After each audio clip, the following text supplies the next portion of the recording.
आता आजचा बितनगड व विश्रामगड पट्टा किल्ला. नाशिक जिल्ह्यात बरेच किल्ले आहेत. सगळे बघायचे असतील तर महिनाभर तरी पाहिजे, पण कामातून एवढा वेळ कसा मिळणार? म्हणून निदान 3-4 दिवस नाशिकमध्ये मुक्काम करून आजूबाजूचे किल्ले बघायचा बेत आखला. सकाळी नाश्ता करून आम्ही बितनगड किल्ल्याच्या दिशेने निघालो. इगतपुरी तालुक्यात असलेला हा किल्ला तसा मोठा आहे. घोटी मार्गे घाट रस्त्याने गाडी वर जाते. रस्त्यात थोडे खड्डे असले तरी बाहेरचे दृश्य खूपच सुंदर आहे. कड्या कपाऱ्यांच्या वळणदार वाटा काढत आणि पवनचक्क्यांच्या तालावर आपण बितनगड गावात पोहोचतो. पुढे रस्ता अगदी छोटा आहे, म्हणून गाडी तिथेच लावून चालत जाऊ शकतो. आमच्याकडे ऑफ रोड वाहन असल्यामुळं आम्ही गाडी पुढेपर्यंत घेऊन गेलो. गडावर जायला रस्ता सोपा आहे. 10 मिनिटं वर चढल्यावर पायऱ्या सुरू होतात. काही पाण्याच्या टाक्या आणि एक गुहा दिसली. एकदम टोकावर भगवा झेंडा लावलाय, तिथून अख्ख्या परिसराचा आढावा घेता येतो.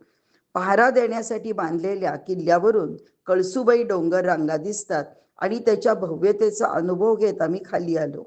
इंजिन सुरू करून आम्ही दुसऱ्या वळणदार रस्त्यावरून विश्रामगडकडे गाडी वळवली. बितनगड पासून साधारण 30 मिनिटावर हा किल्ला आहे.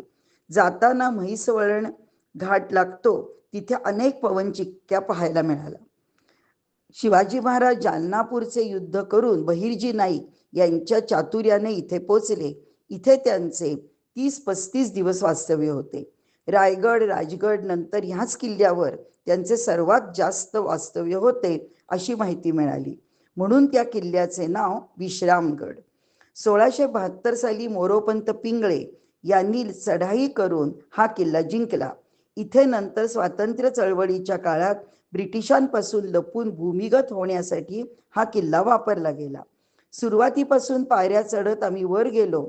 वाटेत माकडांची संगत होतीच. हा किल्ला बराच पसरलेला आहे. शिवकालीन घुमट, तळभोयार, सुरुंग, तोफा, शिवमंदिर, घोडे बांधायची जागा, त्र्यंबक दरवाजा आणि इतर तटबंदी पाहायला मिळते. पट्टाई देवी मंदिरासमोर शिवाजी महाराजांचं स्मारक बघण्यासारखं आहे. काही वर्षापूर्वी अंबरखाना नव्याने बांधला आहे, ज्याच्या आत शिवचरित्र पाहायला मिळाले.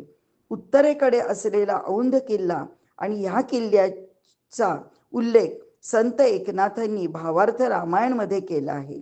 या थोर महाराजांची इथे येण्याआधी शेवटची लढाई होती.